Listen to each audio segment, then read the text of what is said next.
pesar de que están lejos. Entonces, eso es lo que debemos hacer. Cualquier cosa que queramos hacer con la Haro Perata, estaremos viviendo en comunidad. Entonces, ahora allá en Michoacán están los niños.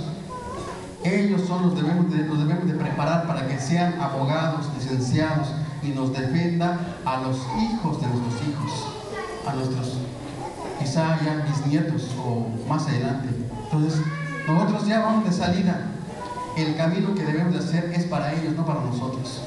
Y es lo que yo vengo aquí a recordarles, que allá están los tataqueres, que tienen una sabiduría. Aquí hay muchos niños, no hay que perderlos. Sí he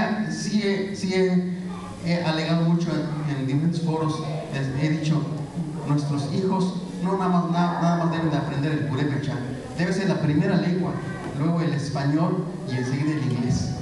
Allá les digo, si ustedes quieren ir un día a Estados Unidos, hay que aprender el inglés para que allá no sufran y no